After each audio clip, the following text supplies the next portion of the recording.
well, welcome. I like how you just kind of go by Nina D a lot of the time. Is that just because your last name is hard to pronounce? It's really long and it gets butchered most of the time, so it's just easier for people. How do you say it though? Just I don't want to butcher it. So DiGregorio. okay, that's not that tough. Was it Italian? It's Italian. You wouldn't think it's that hard. It's just Italian is easy. It's just like it sounds, but people still butcher it. Yeah, I mean, even I feel like mine's pretty easy. Shoot, but I've heard it called like shutty and shut, and like I'm just like, all right, whatever. I'm sure it's worse for like I'm some that's the times when I'm jealous of people like Smith and Johnson. Yeah, sometimes I'll do that at the valet. I'll just give them some really simple last name like Smith, just because. Oh yeah, that's smart. Like I see that with people with like complicated or like foreign first names. If they go to Starbucks and then they write on the cup and they'll yell your name and they'll write like a fake name because they know their name's gonna get butchered. Oh yeah, definitely. Yeah.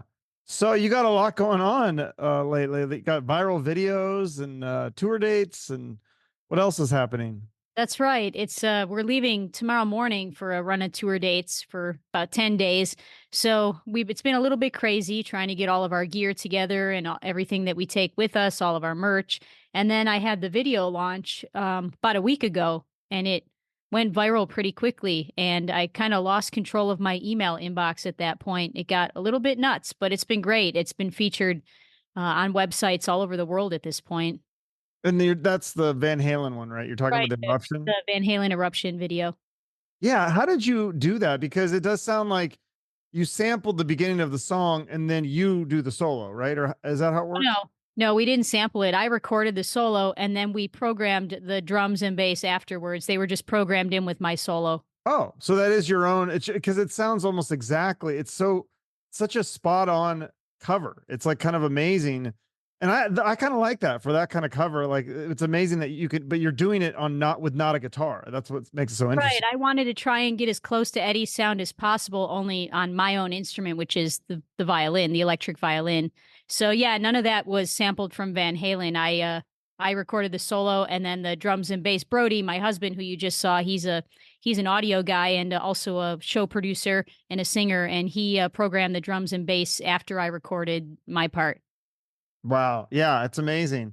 What is that like to have success? I'm still waiting for that viral. I don't have millions of views. Like it must be like an amazing feeling because you have the talent and then it's like you're finally getting recognized. I mean, I'm sure it's been recognized because you've had an amazing career, but now you're getting millions of views. That's pretty amazing. It's definitely different. I've had to adjust the kind of things that I even put online because at first I'm used to just people who know me watching my videos. And now it's to the point where so many people are viewing them, especially being female. It's like you have to be able to kind of slap back at people or ignore it. Some of the comments you get sometimes it's not as easy as just, most of them are positive, but every day I'm a Buffalo Italian, so I've got a pretty smart mouth. So whenever I do get some of those kind of hater comments, I always clap back pretty hard on them. Oh, you do? Okay. See, Oh yeah. because I always go back and forth with that because I talk to people. I ask that question a lot. Like, how do you deal with haters? And some people say, oh, no, the best, you got to ignore them and like delete it. No, and I'm like, sometimes it's a weak moment or something. I'm like, I'm going to give this guy a piece of my mind. So you do Sometimes that I too. do delete them and sometimes I ignore them, but sometimes I feel like they need to be made an example of. And if I comment on it once, I don't even need to do anything else at that point. Everyone else will see the comment and then they'll just pile on the person so that hopefully they get the idea about it. But, I've never done that. I mean, there's a lot of music out there I don't like, but I've never once gone on somebody's page and just talked trash about them. I don't understand Right. I just move on. I just go find something Yeah. I do like. I don't get it. And I feel like these people, it's not like this was like the one time they decided they were going to say something negative. I feel like they're like professional troll. I mean, they're not getting paid, obviously, but Yeah. they're people that like, because they know it's always somebody with like, there's no profile picture or the profile picture is like, it's like a dog or something. And then Yeah, they they have never like want to show 12 themselves. followers. Yeah. They'll make And fun of the way you look, but then they don't show the way right. that you look. Yes, exactly. Or that, make fun of the way your talent or something, but like, what is their talent? Like, there's nothing, their profiles usually locked down. And then, yeah, I mean, sometimes I will say some trolls have a funny comment, but so a lot of it, when it comes just from a place of just being mean spirited and trying to knock you down, it's just so bizarre. With me, a lot of the mostly they've been positive. There's been, tons of people with positive comments, including Michael Anthony from Van Halen, who commented on the video on my Wow. page. And so if it's good enough for a member of the band, it's good enough for me. I don't care what anyone else has to say. But the people who are being negative about it, a lot of them are just they're like telling me that's not a violin. It's a mini chin guitar. I'm like, so you trust that I know how to play this instrument well enough to play Eruption on it, but you don't trust that I know what instrument I'm actually playing? It's definitely not a guitar by any means. A guitar player could not play it. It's a violin with 3 extra strings on it for range, the same way that you would have a 6-string bass or a 12-string guitar so that you can do more with your instrument. No different than that. Yeah. Well, and it's obviously electric. That's one thing that sets it apart from a regular violin, but it's electric violin. Right. It's an electric violin, and they have been making electric violins with extra strings for decades now. Having a 4, 5, 6, or 7-string electric violin, it's nothing new. It's been around for a while. So just because people have never seen it before doesn't mean that it's fake or that it's a mini guitar. It's just a violin with extra strings on it. It's also fretted, which some people aren't used to seeing. And the reason why I got a fretted violin was so that I could do the finger tapping. I didn't want to do it with my bow.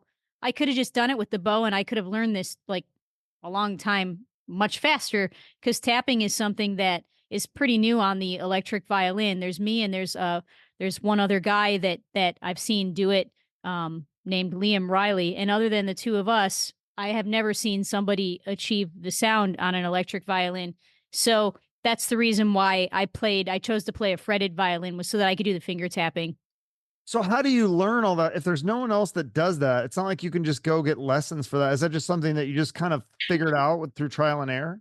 Yeah, that's the thing. If you're trying to learn, pick any of your favorite guitar solos on guitar. You can go on YouTube and find a note for note, slowed down tabs, notes tutorial on exactly how to play it like your favorite guitar player. But if I want to do those solos on violin, there's absolutely nothing that exists that helps me to learn that. So I have the same process every time. I transcribe the solo into notation. So yes, I transcribed Eruption into notation. That was a feat all in itself, and it took quite some time to do. I slowed down Eddie's version. I got every single note, every single nuance, and I put it into notation so that I would remember exactly what Eddie did. I'm sorry, I'm getting over bronchitis right now. But I think that comes from my classical background because as a classical musician, I memorize music a lot faster by looking at the sheet music. And I think a lot of guitar players probably memorize faster just by ear. But it's because of growing up the way that I did in the classical world that's easier for me. Once I do that, I have to figure out how to make those sounds on the violin. And the tapping part took months. I bought pedals, I sent them back. I bought pedals, I sent them back. It sounded terrible. It was just noise.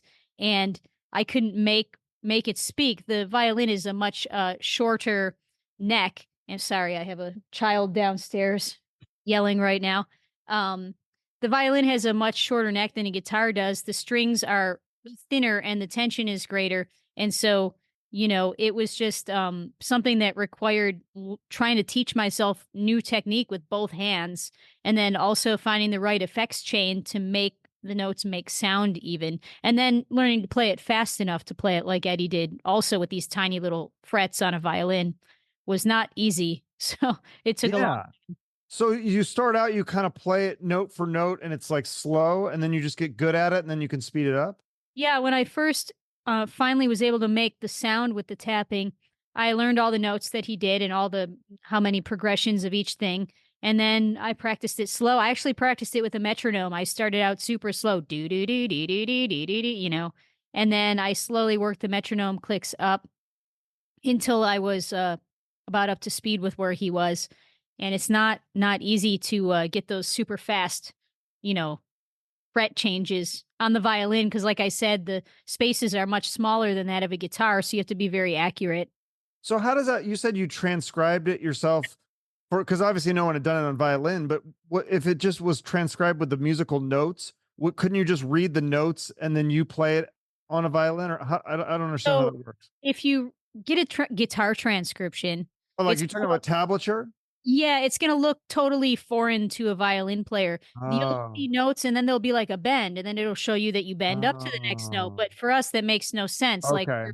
we just want to know what the notes are. really. Gotcha. And so it's very difficult to read a guitar transcription, and usually they have mistakes anyway. So Mhm. instead of just trying to lift a guitar transcription and adapting it for violin, I like to try and just do it on my own from scratch because then I know it's going to be correct when I go to play it. Because if you've seen any of my social media stuff, I cover a lot of different famous guitar solos, and it's really important to me that it's accurate, with all of the nuances of the original player only played on the violin instead of on the guitar.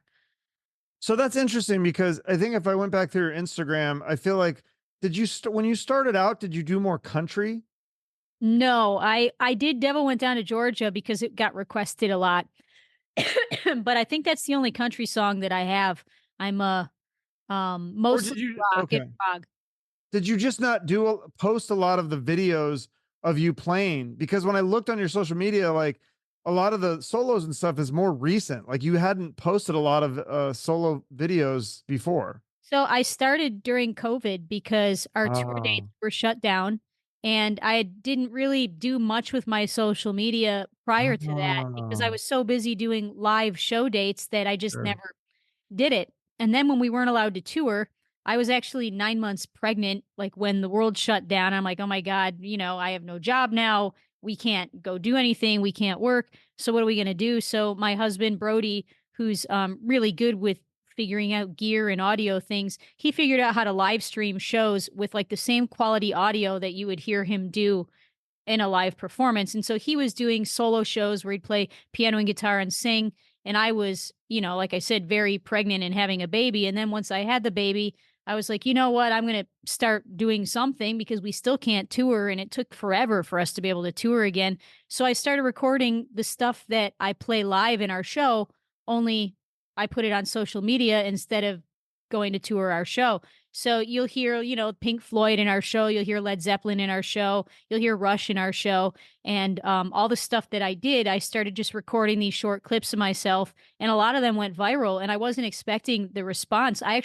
We got TikTok accounts like as a joke. We're like, what's that going to do for us? And we kind of laughed about it. But then after a bunch of viral videos, I'm like, this is actually helping our live shows. More people are aware of it. We're selling more tickets. So I'm going to keep doing it even though we're touring again. So yeah, I don't think you'll find much of me on social media before, like, maybe like 2020 to 2021 is when I first started doing it.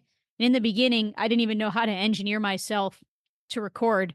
Now I can do a lot of that, and Brody will still do like the master mixes cuz he's very good with that stuff and help with the sounds and things like that. But I'm able to at least engineer and record myself. So I've learned quite a bit in a few years with using Logic. You have to adapt. When the world shut down, you just have to adapt, I guess. Yeah, I heard you talking about that, and it sounded like because I think that's something that we don't like. People want to just forget about it, and maybe I should as well. But I just think I'm still like trying to figure it all out, and I just talked to so many musicians that were really hurting, and I mean, I just feel like where was there? I don't know if you were talking about trying to get some sort of a payment or unemployment or something, and I mean, it sounds like it was such a struggle, and especially you had all these gigs that you had lined up, like hundreds of thousands of dollars worth of gigs and jobs that you were providing that had to be canceled, and I don't know. Yeah, it was pretty bad because my husband's also in the music industry. And so my entire household got shut down. We lost all of our tour dates, all of our shows. And of course, being as pregnant as I wasn't really in any way to go out and like get a regular job. Though, I was heading into maternity anyway. And so it really put us in a bad place. It took me, I think, over a year to get like the self-employed unemployment that they've set up in Nevada.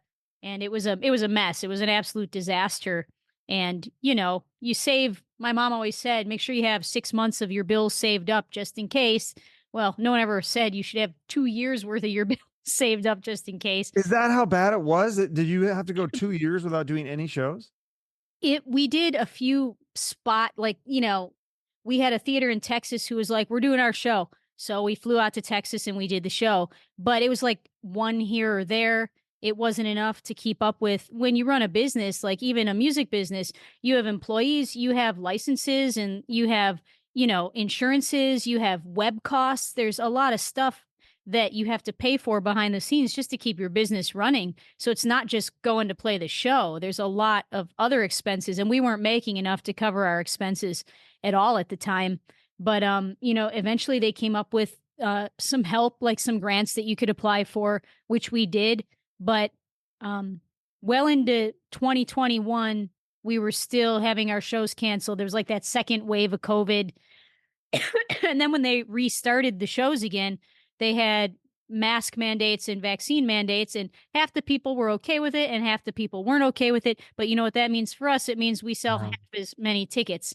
So we weren't able to command the contract prices because of just how it was. And it was like that for a few years. Now it's pretty much back to normal. This is the first year where I think we're on track to be back to our pre-COVID, performances and income and everything like that. But what's it, 2024? So it took 4 years really to And get are back. you in Vegas, right? Yeah, we're in Vegas. Okay. Yeah. Cause I remember they had some weird rule. I'm in Arizona.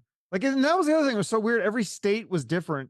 And so you go to another state. Like I remember my brother came from Washington. That's where I'm originally from, Seattle. And like they came here and they're like, "Oh my God, we can go to a restaurant." I'm like, "Yeah, but like I remember going to the restaurant in Nevada and they said, "Oh, do you have a reservation?" And we said, "Oh no." And they're like, "Oh, you have to have a reservation to go out to eat." And we're like, "What?" And so she's like, "Would you like a reservation right now?" And we're like, "Yeah, okay." She's like, "Okay, table for two. Oh, your table's ready." It was the strangest thing that I've ever One seen. of the craziest things was driving down the Las Vegas Strip during the shutdown. We drove down there just to see, when is there ever going to be another time when you drive down the Las Vegas Strip and it's a ghost town. So it was like, it was just so crazy to do that. And we took my son was like just a couple of years old at the time, and my daughter wasn't born yet. I was pregnant, and we just drove down the strip and like watched the emptiness, and it was so bizarre.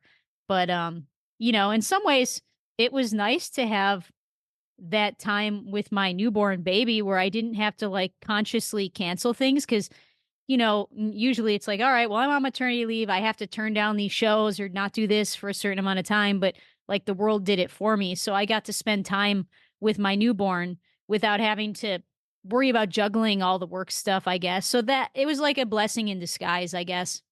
Yeah, no, I agree. It was I felt bad because I know some people really struggled and people lost their business and people got sick, people died. But for me, I was like, I'm kind of enjoying this. I could do podcasts via Zoom. Everybody wanted to do a podcast. So I was like, oh, wow, I'm getting inundated with podcast requests. I mean, I'm kind of an introvert. So I was like, I didn't have to do all these social things. And, me and my girlfriend, we just go hiking and stuff. And it was great. It was actually kind of nice for me, but I felt really bad for all the people that really struggled. And like, especially like people with small business, I felt like they just got screwed over because like Walmart and all those big businesses, they got to stay open. And so then they kind of got like a monopoly. I felt like it wasn't fair. Yeah, all those big businesses, they ate up all the PPP loan money before the mid-level small businesses even could apply.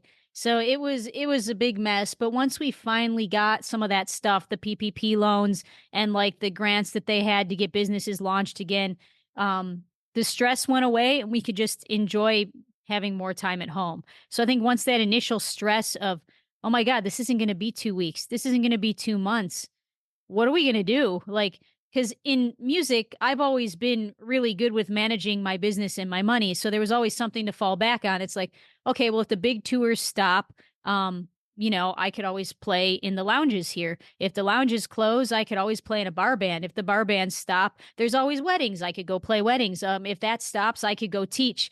There's always something that I Right. could still do with my music ability. So they're like, 7 or 8 degrees deep of how I can make money, but every single one of them was wiped out at the same time during COVID. So that was the crazy thing.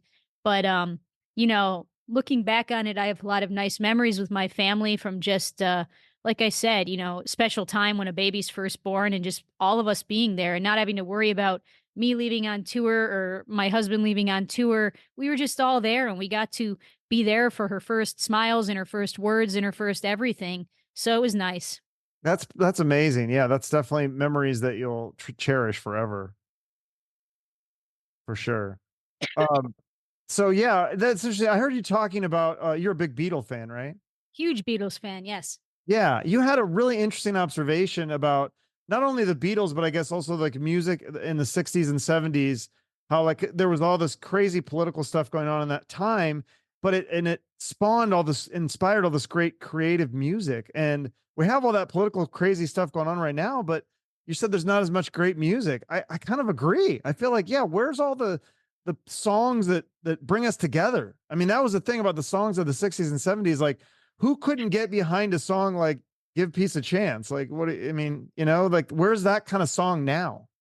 Well, that's the thing that kind of bothers me about the way the music industry has gone. Everything seems so manufactured, and the stuff that is written by the artists, nobody's getting too deep with anything really. It's I'm not sure exactly what it is, but it's very sterile environment when there's like a team of 8 people who gets into a room together. Okay, we're going to write a hit song now. So what do we need? What elements do we need to write the hit song? Like, I feel like John Lennon especially, he was somebody that wrote everything he wrote, every word he wrote meant something to him, and it was for a reason. And I think we've kind of gotten away from that, or at least the mainstream has gotten away from that, because I'm sure there's a lot of that exists if you dig deep enough and you get into YouTube and you find all these independent artists that are still doing it. But in terms of what's being put in front of the masses, it's definitely not that anymore.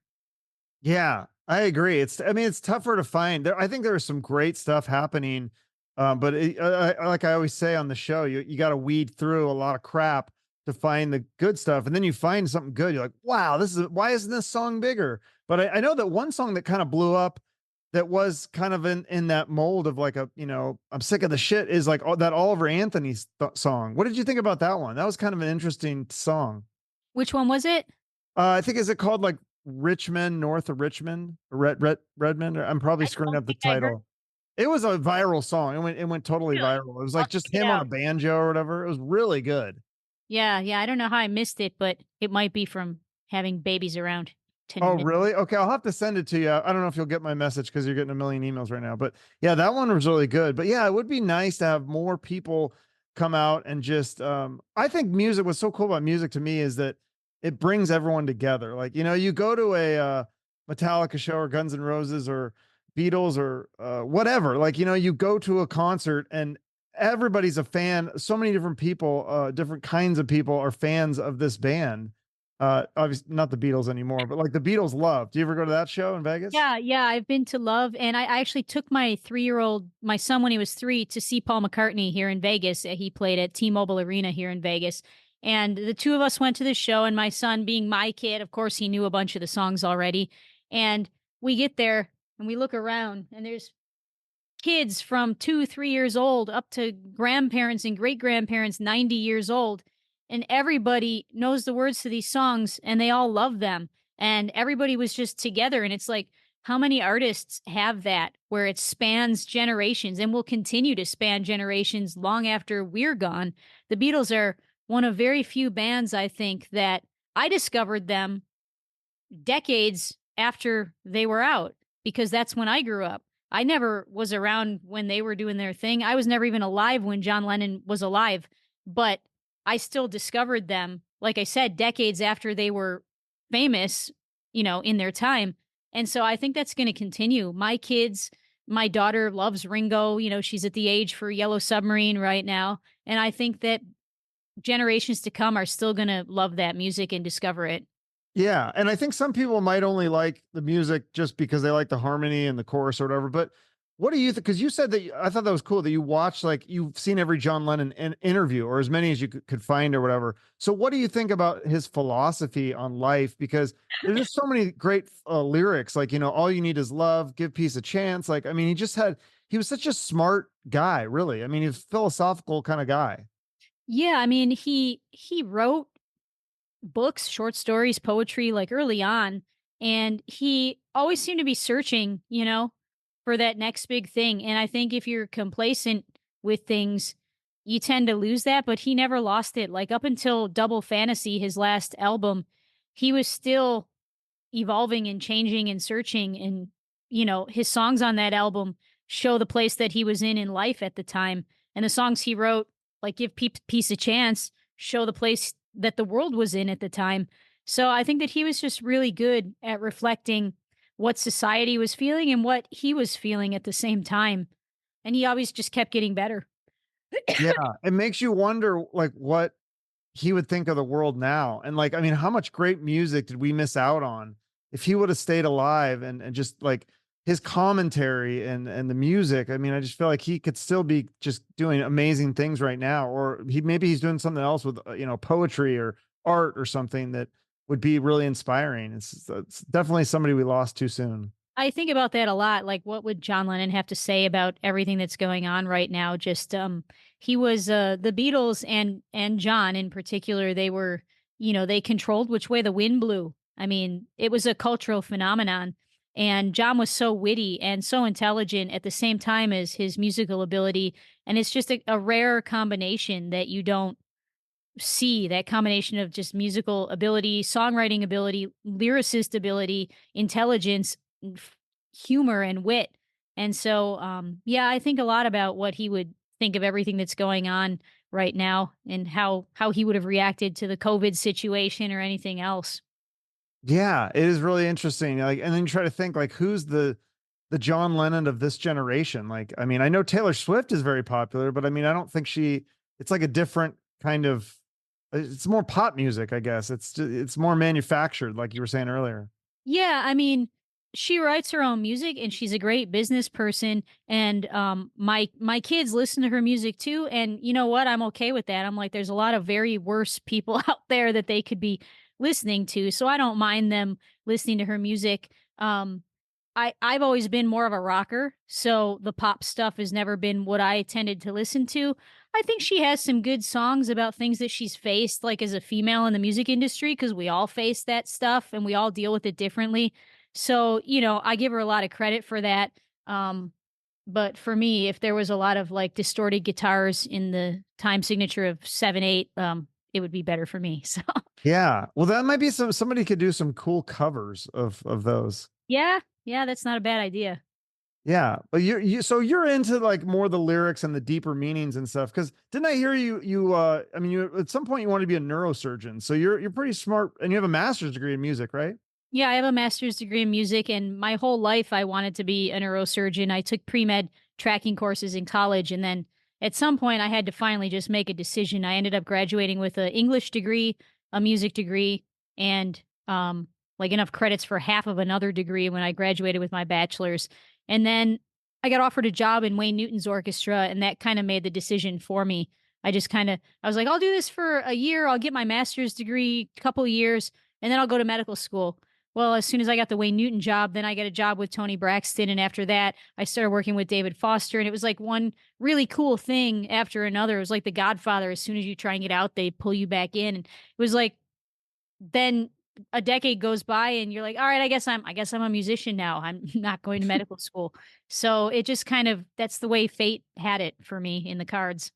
But did you ever get numb to that or burned out on? I mean, because when I first started doing these interviews, it was like so crazy to interview these rock stars, and I was like, oh my gosh. And now it's kind of like, okay, like, I don't get like as nervous anymore. I mean, I guess I'm more relaxed, but it's like, it's kind of lost some of the luster, I guess, in some ways. Like, did you ever feel like that way with music where you just got kind of like, okay, it's not the same, right? Like when you're working with someone really famous, but now you've done it like, so many times, it's not the same, right? I've never really been starstruck. I always just keep acting like myself when I work with famous people, and it's always kind of business as usual. But I remember, one time that I did kind of geek out a little bit, um, out of character for me. But we were playing. It was Muhammad Ali's birthday celebration, and it was televised on NBC. And this was obviously a few years before he passed away. And it was going to be this big bash with all of these famous people hosting it and all these different musical guests. And I was hired to play in the house band orchestra for the show on television. And you never really know which artists you're going to play when you get hired for these kind of things. You'll show up, the music director will put some charts in front of you, you'll rehearse for an hour and go through the charts, and then you'll get on stage and for the very first time, play it with the artist when you're performing. And so I get there and I'm in the rehearsal and I'm like, okay, all right, okay, this one, this one, this one. Then all of a sudden we start playing the chart in the rehearsal and it's Superstition. And I'm like, no. It can't be. I'm not gonna be playing with Stevie Wonder. Somebody's gotta be covering Stevie Wonder in this show. It's not gonna be really be Stevie Wonder. And then I get on stage for the show and it's Stevie Wonder. And we played a couple songs with Stevie Wonder on stage. And I'm like, there's Stevie, there's me, it's Stevie Wonder. I kind of geeked out a little bit in that moment, but it doesn't happen that often. That was Yeah. one of the few times. That's a cool well, you said you went to the Paul McCartney show, but you didn't get to meet him at that one. I never got to meet a Beatle. No. Yeah, because that would definitely be worth geeking out over too, right? I think if I got to work with Paul McCartney, I could pretty much retire. That would be okay. There's nothing else I can do. I'm done. Okay. Yeah, or even, like, what about, like, Ringo or something? Because 'Cause he's got that Yeah. all-star band. He is like still going. He's over 80 years old. He looks great. He's still putting out music. I want to be him when I'm old. Like he's just the coolest. He really is. Yeah, it was so funny, I was reading about that because it came up in this book I was reading, I don't know if you ever read what is it? The Subtle Art of Not Giving a Fuck or something like that? I think that's the title of it. Have you read that book? No, I haven't read it. That's a good book, but anyways, he was talking about, Pete Best, who was the original, Beatles drummer, and I guess I didn't really know the story. I knew he was the drummer, and there was always, like, the joke, like, "Oh, Pete Best, like, he got out of the band before they made it big," but the story was, like, I don't know if you know this, but, like, according to what I read, is that he was, like, really good looking, and they wanted him to kinda be the face of the band, and so Right. all 3 of the other Beatles were like, we wanna kick you out." And they kicked him out, and they hired Ringo, who's a kind of a little bit more funny looking, He and was then the Pete better Best never drummer did though. anything. Ringo was the better drummer. Was he? Yeah, yeah. I read Pete Best was they had him in the band because he was, really good looking. He was an okay drummer, but then when Ringo came in, he was playing with like the top bands in Liverpool at the time, and he was a more solid drummer. So I think that, yeah, the looks maybe had something to do with it, but I think Ringo won the job. Yeah, it's an interesting and then he follows it up with Pete Best, like, went through a depression, obviously, because like, you see this other band that made it huge and then you didn't, but that he actually later became much happier and realized that because he got married and had a kid or something, and then he realized like if I stayed in the Beatles, I might not have had this wife and this kid, and I really love this kid, I really love this wife, so I'm like really happy. And then he compared that with Dave Mustaine, who was the original guitarist for Metallica and got kicked out of Metallica and started Megadeth and went on to sell, 30 million records or whatever, but wasn't happy because even though he had way more success than Pete Best, wasn't as happy because he always lived in the shadow of Metallica. Yeah, well, I mean, it's kind of just like John Lennon said, there's nowhere you can be that isn't where you're meant to be. So I suppose whatever path fate puts you on, that's or you're there for a reason. But I always think like these people who are original members of some bands that really blew up, like, man, I'm sure there was quite a bit of regret and, you know, going on for a while. It's interesting too that I feel like some of the people and some of even the people I've interviewed, I feel like for them it was just like they were kind of in the right place at the right time. Like they're not a phenomenal drummer or phenomenal bass player, but they hitched their wagon to a very successful guitarist and singer, and they got into a really successful band, and now they're kind of set for life because they did that.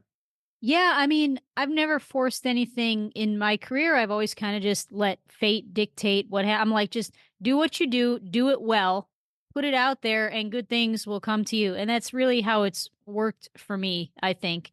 And I think that's the key. Like, you don't ever want to force a situation or try and force your way into something, or it'll come to you as long as you're doing what you do well and you're putting it out into the world. I think.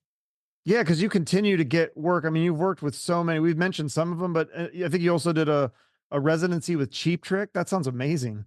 Yeah, they had a residency in Vegas and I played with them a few times there, and then we met them years later when I had my own touring show, the Femmes of Rock, and we were opening for them actually, and Rick remembered me from the Vegas show, which was super cool that he actually remembered who I was, and they asked us to sit in with them, so we got to play Dream Police with Cheap Trick. After we did our set to open this show, we went back with Cheap Trick and got to play with them on stage, and it's those guys are so much fun and so cool and so nice. And, being the rocker that I am, the probably playing with Cheap Trick and Deep Purple were two of the greatest, most fun gigs that I had. That's awesome. And yeah, talk about the Femmes of Rock, because I heard you say that you guys often have a lot of surprise guests. like guitarists and singers? Like, who are some examples of people that have popped in? Well, we are based in Vegas, and there is a wealth of talent here of performers and singers and musicians that tour with the greatest bands in the country and everything else. And so, we on the last show that we had my other group, the Bella Electric Strings, guest as an orchestra. So they came in with their acoustic violins, and we had like a little mini symphony. And I it's a corporate group that I have called the Bella Strings, and they all came in and comprised the string section. Our guitar player is the guitar player for the Beach Boys now. And so he's out on tour with them. So we'll bring him in to guest sometimes with us. And he's, phenomenal. He's played with a ton of artists. And our drummer's from Blue Man Group. So we feature different Blue Man Group guys sometimes. A lot of the Vegas stuff. And my husband he's toured the country with symphony orchestras singing the music of Queen and Led Zeppelin and David Bowie and Elton John. And so he'll sit in and sing with us sometimes too when we perform. So yeah, it's always something different. And sometimes if we're in a city and it just comes up spur of the moment, we'll have somebody sit in. That happened in Boston last time. We had a drummer come sit in with us from, I don't remember where he was from, somewhere, but our drummer knows everyone. In every city we go to, he knows somebody. So there's always somebody. Do you have musician friends in Vegas? Because I know there's a lot of musicians moving there. I mean, not as many as like Nashville, but there's a small little rock music community for sure. Yeah, it's a very small musical community here, and we all know each other for the most part. And before I created the Femmes of Rock show, I wanted to take a break from the really high pressure world of getting a master's degree in classical violin. So I kind of hung up the violin for a little while, and I decided to learn bass guitar and play in a cover band, all request cover band on the Strip. And so I got to know a lot of the musicians in the lounge band circuit, and these are all great players. Like, you hear lounge band, well, they're world-class people who have toured, and when they're not on tour, they play here, and then they go on tour again. So, yeah, I know quite a few people in the Vegas music community. We're all pretty tight knit here. Oh, that's good. Yeah, because the last couple times I've been to Vegas, I feel like that's one thing that changed. I don't know if maybe things are getting back to normal, but I feel like it used to be before the pandemic. Like, you would go and there would be. I loved the lounge music. You're right. They were really good lounge bands, and every hotel casino had a lounge band. And now I feel like the last few times I've gone, there's not as many, or I'm trying to think if there's even any live lounge bands. It's hard to find now. There's some, but COVID, what it did was, all the higher ups in charge of the budget and the numbers were like, oh, well, look at all the money we saved by not having the lounge open anymore. Oh. So a lot of that has gone on. One of my favorite lounges to play in was the Ovation Lounge at the Green Valley Ranch Casino here, and they turned it into a bingo room. And it was like the greatest room. It was so much fun. It was like the entertainment hang. All the who's who of Vegas entertainers would come there and perform or see their friends perform. And now it's a bingo hall. And the new casino that they just put up here, I don't even think it has a live music lounge anymore. So it's going away from that. But Vegas is going towards these really high ticket A-list celebrity residencies. And it's not quite what it was in the No. In the old days anymore. You got to be willing to drop like $2,000 to go see one of these major artists in their residencies now. And they're kind of removing some of the mid-level entertainment, which is sad. Yeah. It's just something. It was cool like in the 90s and stuff. Like, I mean, I don't know, maybe I'm too old now. I'm dating myself. I just feel like, remember when the Paris popped up and the New York, and all these theme hotels? I thought that stuff was really cool.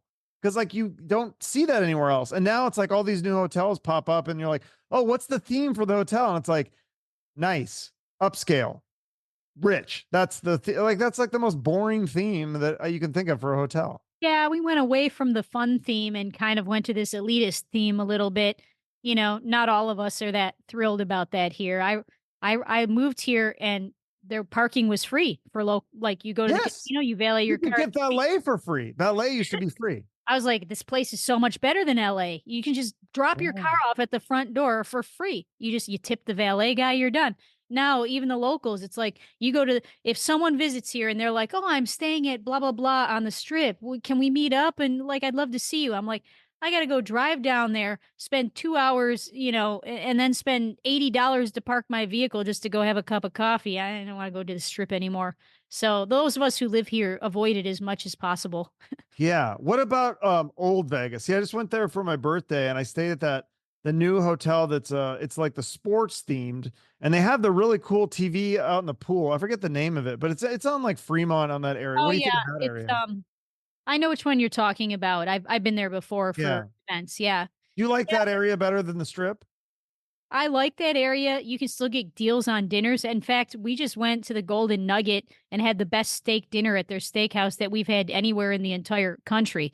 So Wow. there's a Which restaurant? Just it's what's the restaurant called? Is it the can't buffet? remember what the steakhouse is called there, but Okay. it's their steakhouse. It's their nice Okay. upscale steakhouse. But man, the Golden Nugget downtown, best steak that we ever had.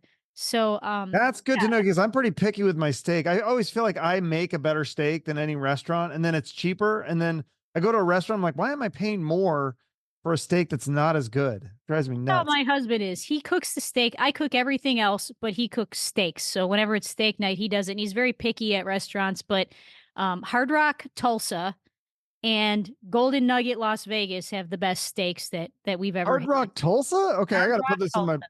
I gotta put this on my notes so to save that one. I've never been to Oklahoma. I just did one of those things where it was like, what states have you been to? Of like the fifth, I've only been to like half the states in the country, so I got some work to do.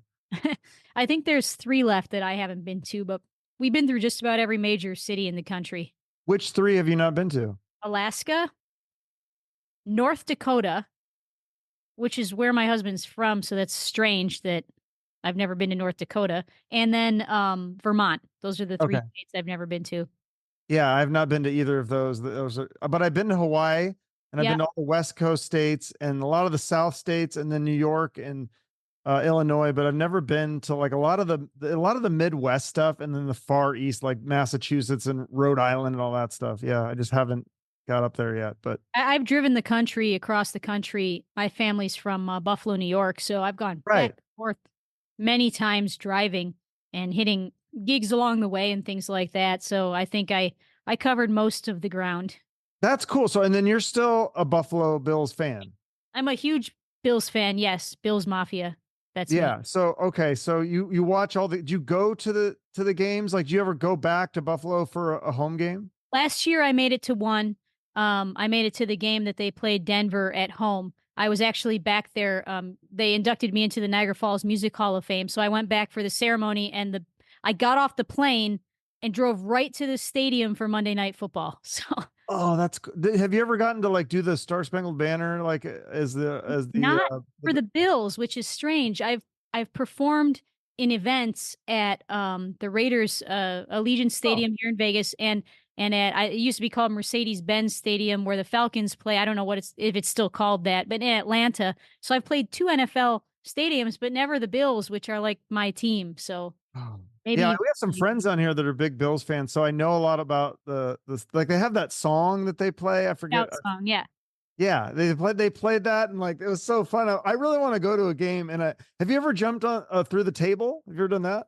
Um Only joking around. I've never actually. I have to be careful I don't, like, break something that I can't play anymore, but Right. I've done, like, the fake table jump. Oh, It's there's a definitely fake version? well, if you kinda, like, already have a semi-broken table and then you kinda you know Oh. but I don't know if I would actually break the table anyway, even if I tried to jump through a real one. But those tailgates are intense. You don't know tailgates until you've been to Buffalo. It's on my bucket list. I think do they play the Seahawks this year? Because if they do, and it's a road game, I think I might have to make it out there for that. It's been a while. They might. I'm not sure who they've got this year. I haven't quite gotten over the heartbreak of last season yet to even look at the new schedule. So I know. I'm always at our friend's house. Well, I think we actually the one game we watched with them this year was the game they won in the playoffs, and then I think they lost the next week. But it's like one of these years I want to be with those people when they make the Super Bowl and hopefully win one. I mean, I watched that documentary on ESPN about the 4 lost Super all Bowl losses. I mean, that yeah, was so interesting. It's like heartbreaking, really. man. And then yeah, it's just the people of Buffalo deserve it. They're like, it's Yes. the city of good neighbors. These people have character. They'll do anything for you. The people deserve it. Finally, we need to have our year. This I is it. thought it yeah. I thought it was amazing how the kicker who misses the game-winning, Oh, field goal, I thought they would eat him alive, and they, like, loved him. They were I yeah, was the just like, wide "You guys are right. I too." mean, wide right again, but no one play loses a football game. So you can't really come down on a player like that, you know. Right.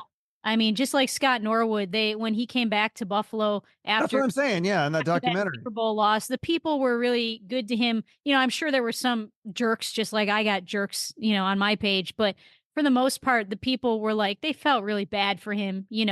Like I said, one play doesn't make or break a game. No. No, definitely not, but yeah, I would root for Buffalo. See, I never thought I'm a Seahawks fan, I'm like, "Oh, we'll never win a Super Bowl in my lifetime," and we did, we won one, so I'm Yeah, like, there you go. I hope the Bills get one, I hope the Lions get one, the Browns, like, these fan bases deserve Yeah, I a feel the Super same Bowl. way. I was pulling for the Lions when the Bills were out Yeah, last year, and me my too. father's actually a Browns fan, so if the I was kinda like, "Okay," they're kinda similar fan bases in similar cities, always down on their luck a little bit, but man, Josh Allen has a higher ceiling than any quarterback, I think, with what he's capable of, if he could just, like, corral it in. Like, Mahomes is smart. He plays really smart all the time. Josh's physical ability is he could do anything. He could I mean, he's just got Yeah. you gotta corral it in, and I Right, think yeah. Maybe that's like a thing where it's like Elway though, like maybe he'll get a Super Bowl later when they have a really good defense and a running game and he doesn't have to do as much. Yeah, I think the offensive coordinator in the beginning of the year wasn't they were trying to preserve Josh's body a bit and they weren't like letting him run, but that's his instinct is to Yeah. play that way. And then when they got the new offensive coordinator and they like let him run a little bit again, he started to look like he was comfortable and he enjoyed the game. He looked like himself again. So I think as long as he's our quarterback, we've got a shot. Yeah. Didn't they just trade their wide receiver too? Like yeah. Stefan Diggs is Yeah, in Diggs, now. Stefan Diggs. That'll be interesting to see what they Had a do in lot of the feelings about that. I went up and down about it, and I was like, "Oh, no, what are we gonna do? No, we'll be okay. Oh, no, what are we gonna do? No, we'll be okay." They gotta know. They're gonna do something in the draft. They'll do something. yeah, that'll be fun Trust to watch. Yeah, trust Well, the awesome. process. So you're gonna be you're leaving on tour tomorrow, I think, right? Tomorrow morning, yeah. Okay. Well, yeah, people can watch the videos are out now and they can go on the web. I'll put the website in the show notes and the tour dates will be there. And yeah, I'll come see you if you ever come to Phoenix or if I'm in Vegas a lot. So now that I know you have a show there, if you're doing a show there, I'll Yeah, come see you. July 27th in Vegas, and we're working on something in, Arizona too, so we'll keep you posted, but when you post the episode, make sure you tag me. I'll share it on my page. I appreciate that. Thank you so much. Yeah, thank you. Thanks for All right. having Have a good one. Thanks. Bye.